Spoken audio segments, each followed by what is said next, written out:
This class of 87 graduate played cornerback on the varsity football team, which contributed to the team's semifinal rankings in 1987. Other than sports, this alum was well known for his musical talents. He got the crowd cranking with his drum beats. He was popular and known for being a jokester. However, serious about academics and exceptionally good in science placed him in tag-level sciences. He holds a master's in business administration.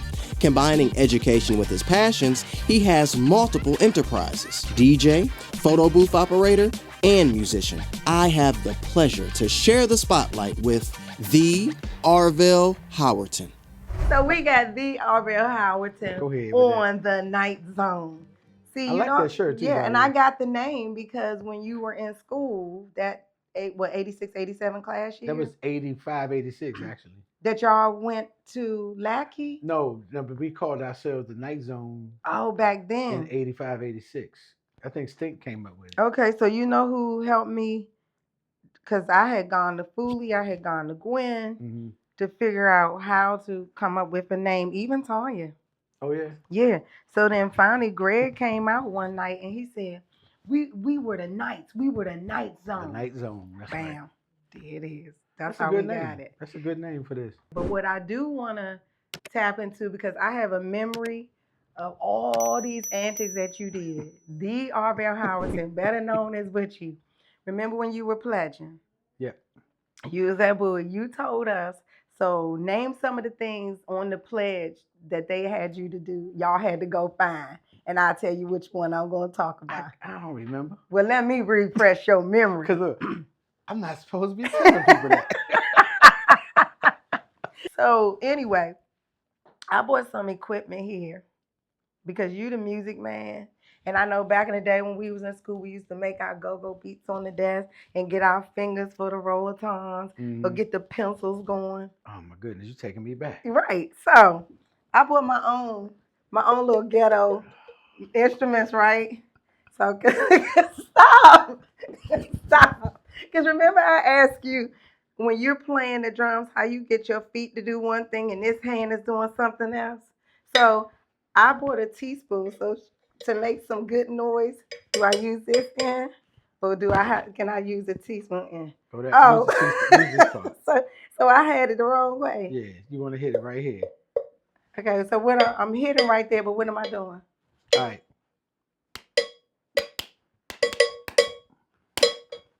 I want to move too. I want to look like I'm doing something. Like that? Yeah. Notice that last part is ding. Like that. Everything else will fall in place. What's everything else? Whatever you're doing. What am I moving? No, I'm talking about the pattern. The drum pattern. Wait a minute. Okay, come on. I don't like this end. It don't. All right, look. Oh, at the tip. Yeah. Okay, I got some drumsticks. Okay, let me go with this. You'll mess the tip up, but that's true cowbell, go-go cowbell playing. Okay. It's going to mess the end up. End it like that. Yeah. I said, how do I do it? Let me go with it.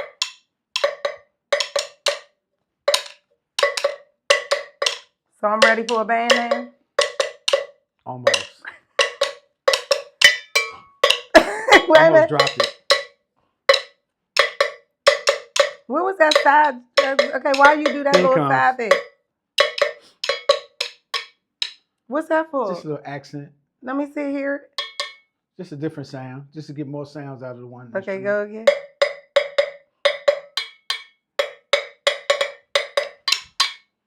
Okay. I'm ready for the band. Anybody hiring? I'm gonna be the official cowbell. You gotta be, if you're gonna be on the front line, you gotta be able to hit the cowbell and do the dance step and everything. And don't get me dance stepping. Okay, wait a minute. What you mean? Okay, I'm not gonna stand up. You know how the go-go bands used to have the guys and one or two girls stepping and doing their little moves on. Just like the OJs and the Temptations, everybody had their own dance moves. You used to be a cheerleader. You can do it. We're not gonna talk about the cheerleader days, okay? So they kept me on the back line for a reason. Because somewhere between all this and this, I remember one time we were in practice. So like Ramona Banks, Cynthia Williams, we call her Cece. They said, Brenda, lead a cheer. And it was supposed to be F.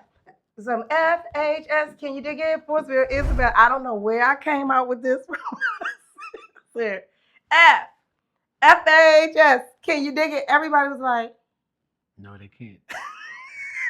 they They couldn't dig it.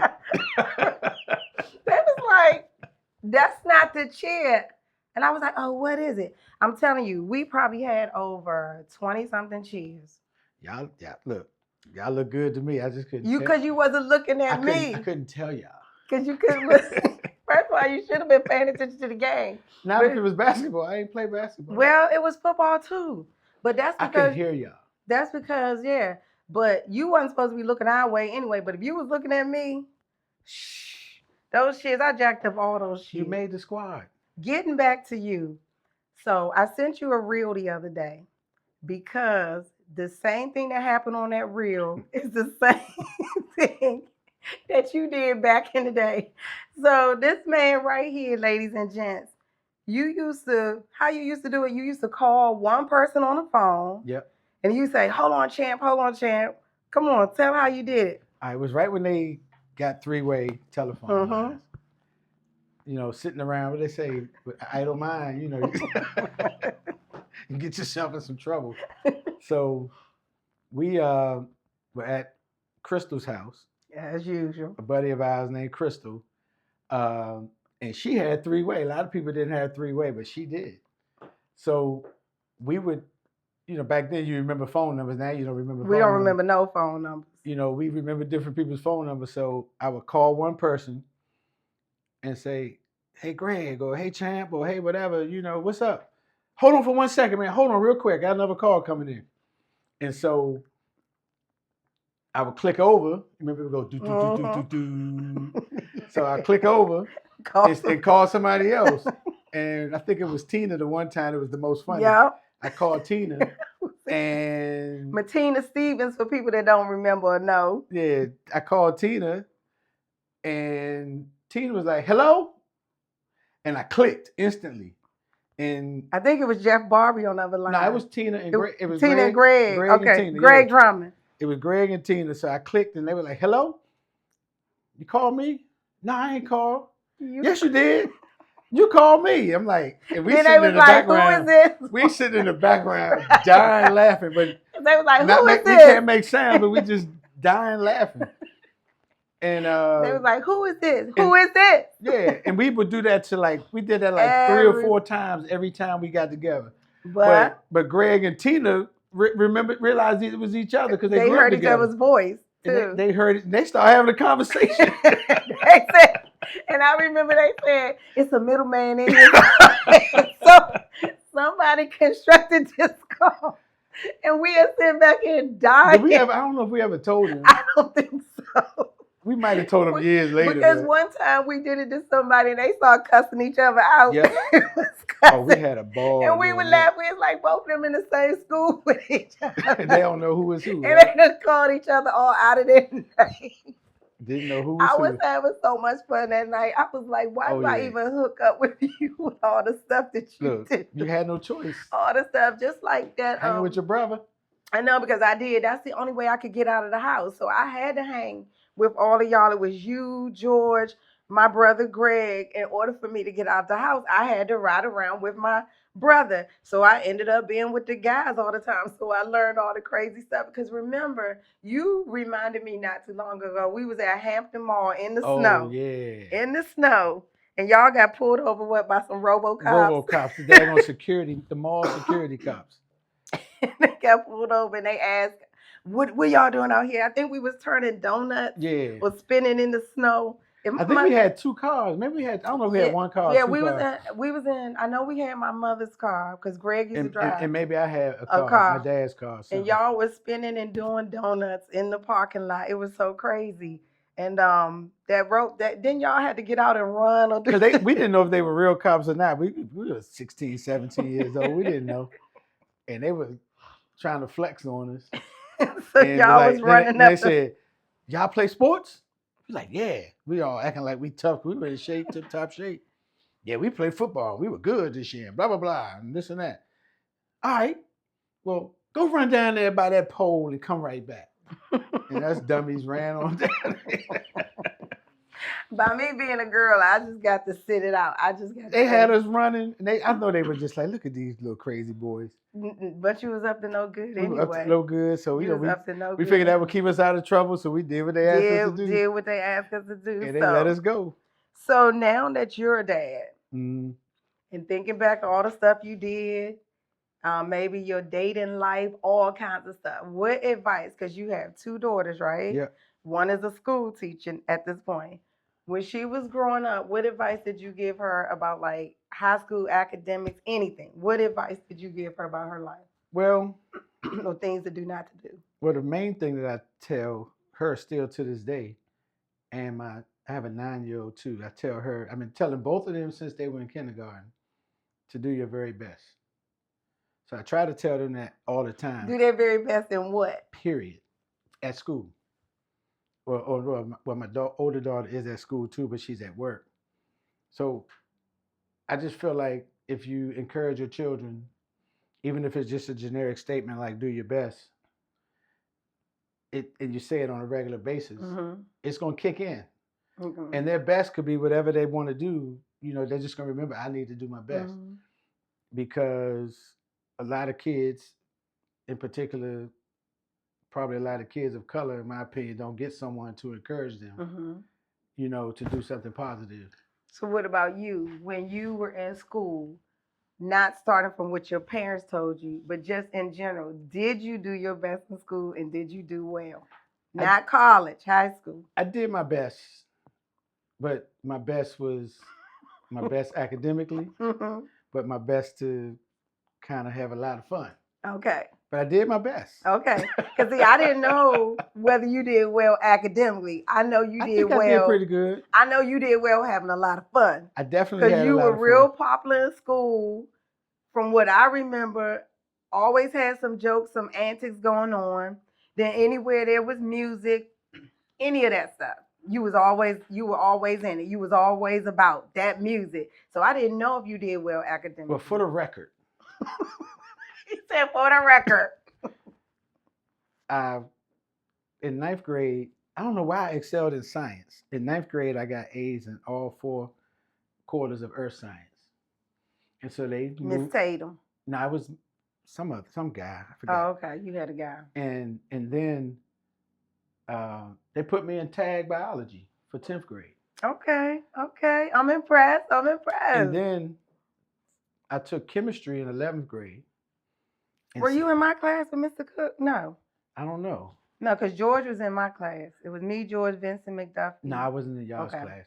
But then 12th grade, I took physics, and I was Science Student of the Year for 12th graders. Arbell Howard. Wait a minute. Were we in the same school? Yeah, I did my work. You remember Mr. Cook?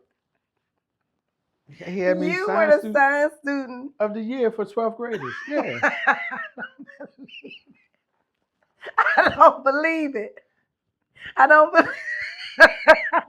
Look in the yearbook. I don't know if it's in the yearbook or not. I'm going to have to get Greg's yearbook. I'm not sure if it's in the yearbook, but I was Science Student of the Year. You actually did your work. Yes. Oh, my God. I'm over here cracking up because you had too much fun in school. I had too much fun. I still have a lot of fun, but I do my work. I can't imagine. I have a serious side. That's how I learn music. That's how I learn football. It's still, you got to focus. You have to do your best. Okay, y'all, excuse me. Dang, really? I mean, okay. I'm impressed. So you should be giving your daughters advice. But you were scared for them? Yes. I was scared. Don't listen to your dad. I wanted to say so bad. Tell me how you really feel about it. You turned out to be a good parent. I think so. And a good uncle to Kevin's son, your brother's son. Yeah. He has 2 sons. I take care of both. Look out for both of them. Oh my gosh. When they come over, I look out for both of them. You turned out to be a good role model. Thank you, Brenda. I'm just gonna say thank you. I'm gonna leave it at that. I was a little nervous. Hey. But you turned out to be, I'm just like really, oh my gosh. Because I know Greg is like one of your best friends and he's an excellent dad. Greg, sorry to put you out there like that. But he instills in his children, his two sons and his daughter, about, doing well in school, um, putting your best foot forward. And if he could speak to his younger self, he would have told his younger self to, be more academically astute. But I just didn't realize that sometimes the class clown was somebody that had a lot of fun, really had it going on academically. I always did my work. I'm just like really impressed. My mother wasn't playing. Oh, I know your mom. I met your mom. Trust, I met your mom. She wasn't playing with us either. Exactly. My mom wasn't playing. When we used to hang over at your place, she wasn't playing. If we stayed too long, got too rowdy, too something, she was letting all of us know it's time for y'all to get out, go home, do some work. Because Kevin was a baby then. Mm-hmm. Yep. Oh my goodness, her baby Arvell was sleeping. So would you say, based on, so now that we know your mom wasn't playing, so that probably pushed you to do well in school. So when you went to college, you graduated Bowie State University. What motivated you to do well there, or how well did you do? What motivated me was I wanted to have a good job when I graduated. And I had my parents motivated me. Some of my fraternity brothers motivated me because I was ready to quit. For real? Yeah, I was ready to quit because that $30,000 a year job that I was looking at sounded pretty good. Back then? At what? So what job was it? At 20 years old. I don't remember. It was just, I knew I could get a job. It was a job that I was going to apply for. That was $30,000. And I told my mom I was going to stop going to school so I can get that job. I forgot what she told me, but she always encouraged me to stay in school and complete school. And then I talked to one of my fraternity brothers because, if she could hear this conversation now, she'd be like, I told him. Your parents always tell you one thing and you don't listen, but then when somebody else tell you, you'd be like, Mom, Greg's mom told me to do such and such. Didn't I just tell you that? So one of my fraternity brothers encouraged me to stay in school too and just finish because he and I worked at UPS together. He was like 4 years older than me, but he encouraged me to stay in, tough it out. And so I did that. And now I don't want to say my salary, but it's really good. It's a lot better than $30,000 a year, even if you add inflation to it. So I'm thankful that I did that. See? And now I get off at 4:30 every day and can pursue the things that I like to do, which is music, entertainment, stuff like that, and education. Are you doing anything entrepreneurial outside of your regular 9 to 5? Like, do you have alternate, adventures? I do. Like what? I'm still playing music, so I play in a couple of bands every now and then. The cowbell? Want me to show you? I can play the cowbell. But a lot of the stuff that I do, cowbell-wise, or blocks, or other hand drums, as they call them, I do on a drum machine. That way I don't have to, because you got to hold the cowbell with one hand and hit it with the other hand. So with the drum machine, I can get two different sounds going at the same time. Similar to that coordination thing you were talking about earlier.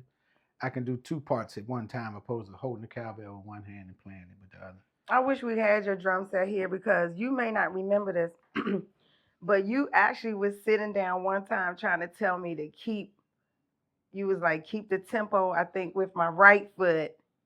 And you was like, this hand, I forgot what this hand was supposed to be doing. But by the time we got to the end of that, and I think I'm good at everything, but by the time we got to the end of that, I said, you keep that. All right, I got something for you. We got some drills. I learned this from a piano player because, they got to do 2 feet and 10 fingers all the time. So a piano player taught me some coordination drills to get your mind right. My mind not right? No, coordination-wise. You just said it's kind of tough. But if I can walk in a straight line and rotate my arms this way and say my ABCs. How many times you been pulled over by the police? That's what it sounds like. Just follow me. There's nothing wrong with my coordination. Let's and we see. won't talk about Let's this. see. Let's see. All right. What I gotta do? Go like this. And take your thumb and both thumbs and put them on the left side of your four fingers. So that's this thumb's here on the left side, on the left finger. Don't pull my nails off. I won't. And this thumb is on the left finger. See, you just pull my nails off. My bad.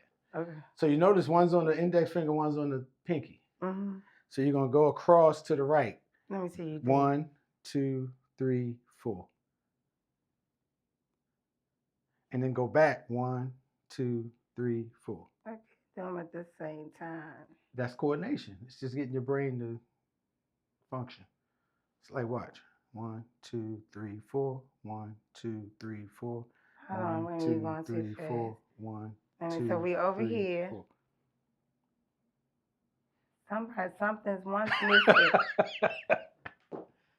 Let me try another one. Let me do another one. So take your, which one is it? So take your left hand and snap a square.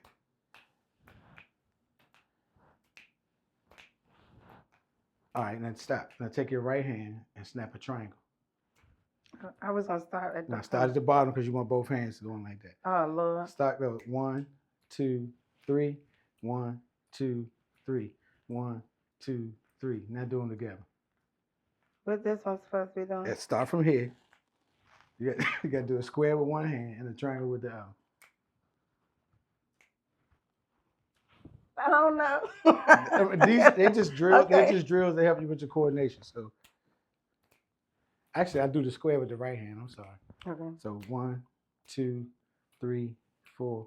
1, Oh 2, Lord. 3, 4. Well, I know it look kind of crazy. But you're doing it. So 1, 2, 3, 4. 1. Oh, you just got to kind of know where your hands are going, just like you got to do the same thing when you That's why you're on the drums. I'll never be Prince. I'll never be Prince. But this was easier because you just got to learn how to tap 4 times and just keep going. I'll just keep doing my line dancing. It's an 8-step count. But and I know how to 8-step count. Go around, And see, I can't do all that stuff, but I can give you the beats for that. So maybe it is a little something going on up here. It's all up here. And you just have to master it. Because piano players have to play I can just do 12 chopsticks different on the things. pianos. Want me to tell you why? Because the song Chopstick, these 2 hands are doing the same thing. So you just going dun dun dun dun dun dun dun dun dun dun dun dun, and you just coming to the middle dun dun dun dun dun dun dun dun. So I can do chopsticks. See? But if you tell this hand to play different chords than this hand, And it's not going to go down. Your left hand is your chord hand. It's not going down. Your left hand is your chord hand usually, and your right hand is your melody hand. I know when God gifted people to do music, that was a gifting. That it had to be. No way in the world can I can't do it. These 2 hands have to, and this hand is a weak hand. Mine too. So, and I found it out because one day I was in a fight and I tried to go in with this hand. It got caught. Well, how to get? Because you're gonna break your finger. No, but I'm saying when I went to Well, hopefully punch, you're not fighting anymore. No, but when I went, when I was young, I went to punch with this hand. I'm not that swift with it. That was kind of good punch though. But I got taken down with that hand. It wasn't fast enough. I won't tell you who I was fighting, but it wasn't. I know the person. Yeah, but I'm not gonna say I wasn't fast enough. I was jammed, that. And I had to try to come with this one. It looks like you're doing all right, Brenda. It's slow. Oh, okay. They caught that hand. Once they got me on that hand, I was done. That's probably why I can't do the square while I'm doing the triangle, because that hand got taken down. That hand was just taken down. So now, going back to your ultra neural, because you see right now, you were trying to teach me that part. I can't follow you in music. But I know recently you're trying your hand at a photo booth. Yeah. So along with my playing music or playing drums and congas and other percussion stuff, I DJ. Okay. So I was talking to one of my DJ buddies, and he was like, Butch, just got me a photo booth, man. And I'm like, tell me about it. because I had talked to my dad about getting a photo booth because he's a former photographer. Well, he's still a photographer. He just doesn't do it as much. I was like, man, why don't you get some photo booths and so that way you don't have to walk around taking pictures. Mm-hmm. And so when the guy told me, coincidentally, a client had taken my card from a DJ gig from last year, and she called me and was like, I need a DJ and a photographer. So it's funny how God works. Funny combination too. Yeah, it's funny how God works. That like 3 or 4 days later, I spoke to my buddy. I was just checking on him because he had lost his dad. Oh wow! And just seeing how he was doing, and plus he was doing a gig for me, because the music that they asked me to do, I didn't have a lot of that music, but I knew he did. Mm-hmm. So they wanted rock and roll, and I knew he could handle it. Okay. One of my buddies in Frederick, Maryland. So anyway, I like rock and roll. I checked on him, and then I asked him about the gig, and then that's when he said, "Butch, I got a photo booth." So he bought one too. He's the guy who told me. I was told. Okay. He's the one that told me about it. So I was like, "That's a good idea, man." I just had a customer ask me, "Did I do photos?" Mm-hmm. I was like, "Nah, I don't."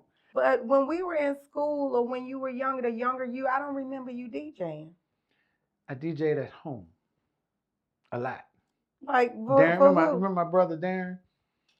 My stepfather had bought a DJ table, 2 turntables, 2 Technique turntables, and Radio Shack brand mixers. Blast from the past. Realistic was the name of the mixer.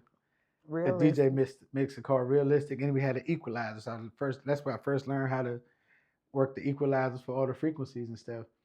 So anyway, we DJ'd a lot and scratched up a lot of his records, trying to scratch and stuff. So wait a minute, not his classics. Maybe 1 or 2 of them. You can't do that to a classic. Well, we were just records to us back then. We didn't. The vinyls are the thing. But look, we still have a lot of them, and most of them are not scratched. But we might have scratched 1 or 2 of them. But hey, it was just a learning process, and now it's paying off. So so did Darren participate, or you were just in the room and he was your audience? Like, how did you figure out the time and like what was going on? Well, we both learned together. Yeah, we both learned together. I think I took more of an interest in it than he did. But we would DJ a lot, scratching and stuff. We would drink my stepfather's liquor when they went home. You know the trick. Somebody in here has to know the trick, where you drink a little bit and you pour the water in. You taking top shelf and watering it down to bottom shelf liquor. E&J. That's all he used to drink. E&J. And then we also used to, because my brother played saxophone. Darren played saxophone? Yeah, he played saxophone in the band. Oh my goodness. And so we would play, he loved Reasons. So we'd be in the house and he'd be playing Reasons on the saxophone and I'd be banging on the table. Or banging on the whatever I could find, pots, pans, whatever. I would just. So you was part of the junkyard band without being part of the junkyard band. Part of it without being. Or the kitchen yard band. The kitchen yard, yeah. Kitchen yard band. Pots and pans band. So, because I watch a lot of documentaries on DJing, like back in New York, way back in the 80s, how they would learn how to blend in the music and all this. I mean, like you were in there teaching yourself this. What was going on? I didn't do it as good as those guys did. And I don't think I'm as good as a lot of the present day scratching type DJs. Because I think it's a lot more technique to it than what I can do. But I just like to play the music. I learn how to keep the music on cue. And so that way the people won't have to stop their dance. So, and being a drummer and a percussionist, it helps me feel the music better. It helps me find the beats better. And with this digital stuff, you can even see the beat on the screen. If you learn what the drum or the bass drum sounds like. So you know which line is. Yeah, but if you're looking and using your headphones to cue the music up, it's not that difficult, especially for me because I have to find the beat as a drummer. If I don't have the beat as a drummer, no one's having a good time. Nobody's going to have a good time. So I think it's just one hand washes the other that I can find the beat as a drummer and a percussionist. So it makes it easier for me to find it as a DJ, and I can always come in on beat. Okay. But one of the other challenges are just the beats per minute. You know, you don't want to start a slow song. You don't want to start a fast song and jump right into a It's slow a slow song. song. Even though you're on beat, it's gonna slow it down tremendously. So it's just some Right. techniques, and it's more about feel, and you just learn how to do this stuff from trial and error. That's all. So go talk about this audio school. Like, So, why did you go? You went to college. You had a degree. What did you go back and get some training for? well, I went to college part because I just wanted to do more. Mm-hmm. Didn't really know. I just wanted to be a musician, actually a professional musician. I thought I'd go learn drums more. Mm-hmm. And so, if you don't mind, I'm gonna start there. I went to Bowie. I was a music major. I ended up changing to accounting, and that was primarily because I was pretty good at math and science, by the way. I was pretty good at math, so I said, well, I want to own my own business. Didn't know what it was going to be, but I figured if I majored in accounting, I would be able to monitor my books better and wouldn't get cheated. You know, my accountant, they, you know, wouldn't be able to pull the wool over my eyes, basically. Mm-hmm. So that was my logic at 18, Mm-hmm. 19 years old. So I think I was 20 when I changed my major. So yeah, that was my logic. But what pushed me to accounting really was because I looked in the Washington Post on Sunday and said, what math job could I get easily and make a lot and of make a good living? And so I looked in the Sunday paper in the one ads, and it was accounting jobs for like accounting for dummies. It was like 3 pages of the paper. Are you serious though? Yeah, like seriously, Wow. 3 or 4 pages would be accountants, maybe 1 or 2, but it was still a lot. It was more than almost anything else. So I said, that's what I'm going to major in. Good. And so for a 20-year-old, that was good logic. At least I thought it was. But now I'm more about finding out what you do well and finding out what you love. Yeah, because then you'll work longer and you'll enjoy what you do. And it won't be work. You know what I mean? So exactly. So I went and got a master's in business. Wait. You have a master's degree. When did you get time to? Hey, we're gonna have to redo. We're gonna have to have him back. I figured it out. I just got it done. I have an MBA.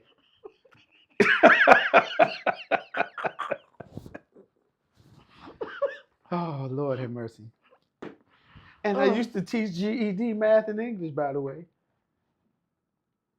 at Prince George's Community College. And I'm still employed there.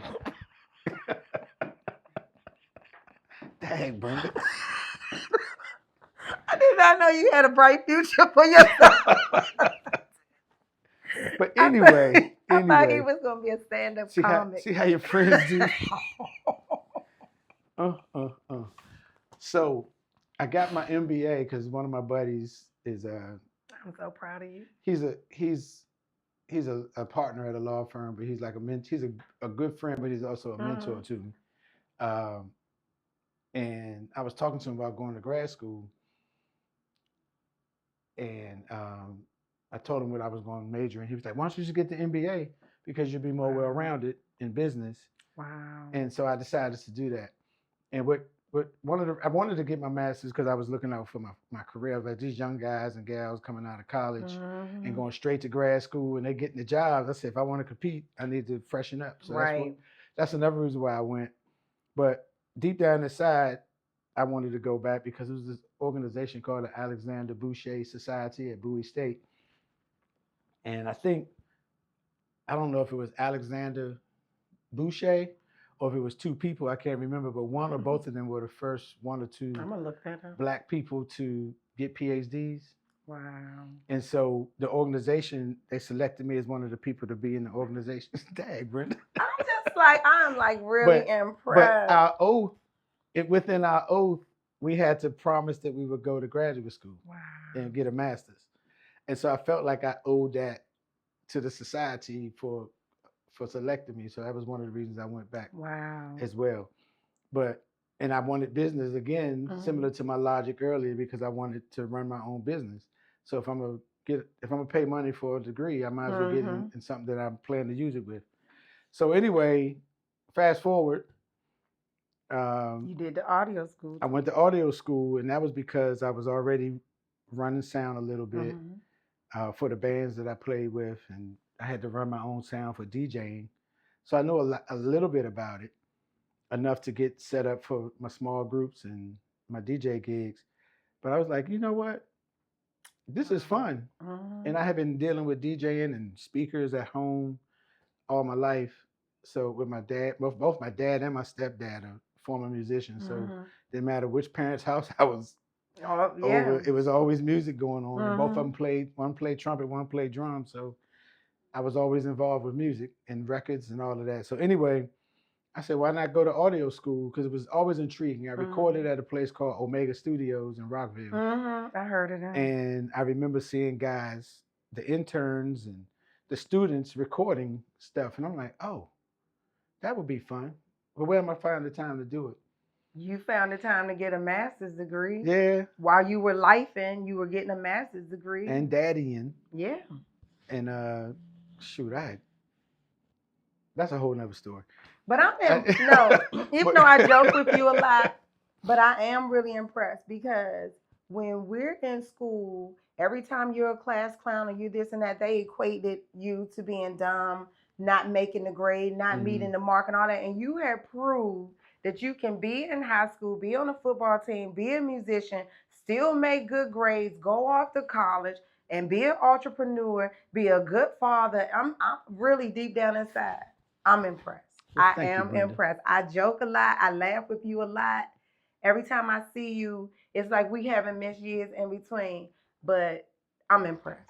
Well, thank you. Because you're well-rounded. You show that you can do it all. Because most of the time the school teacher would say, you just not going to amount to nothing. But look.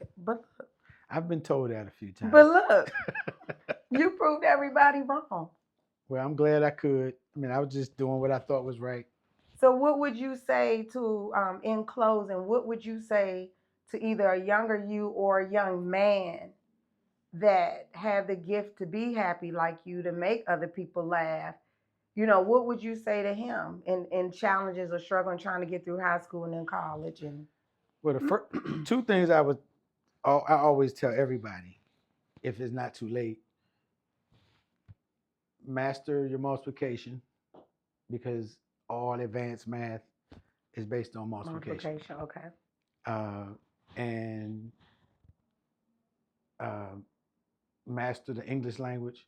In particular, strengthen your vocabulary. Because when we're communicating out here, I noticed that people would just be like, because they don't understand. And they're saying, and if you and like people with a language barrier, they do it a lot. But we don't realize that people that quote unquote don't have a language barrier, they truly have a language barrier. Right. So they do the same thing. And you think that they know what you're talking about, and they really don't. Right. Or they just can't put it all together. And I noticed that from teaching GED, that those are the two areas that people struggle, and that's could be why they didn't get their education fully. You know, 'cause education is not just a diploma. You know, right. Other things too. But I always felt like if we strengthen our vocabulary and strengthen our multiplication skills, a lot of stuff will fall in place, because you're going to always have to calculate, and you're going to always have to talk. Thank you. So it's other things I want people to do too, you know, but like I said earlier, find out first. You can't focus on it until you figure out what it is. Figure out the things one or two things that you do extremely well. Okay. And figure out one or two things that you like or love. Okay. I try not to we overuse love, so I'm gonna say like. And if you can combine the two, probably. Yeah, and if you can combine the two, or until you find out what the two would be combined, what that one thing would be combining the two, focus on those two things separately, and you might luck up, or you might just figure out, you know, because that's what I did. You know, I love helping people and love teaching. My left nephew have a little joke. Uncle Butchie's always trying to teach people stuff. I mean, I do try to teach people, and that's probably why I did well as a teacher, a GED teacher. You know, but I love music and I love entertaining people. So you do that well. Playing the drums. Do that well. DJing, running sound systems, photo booths, all that stuff is entertainment.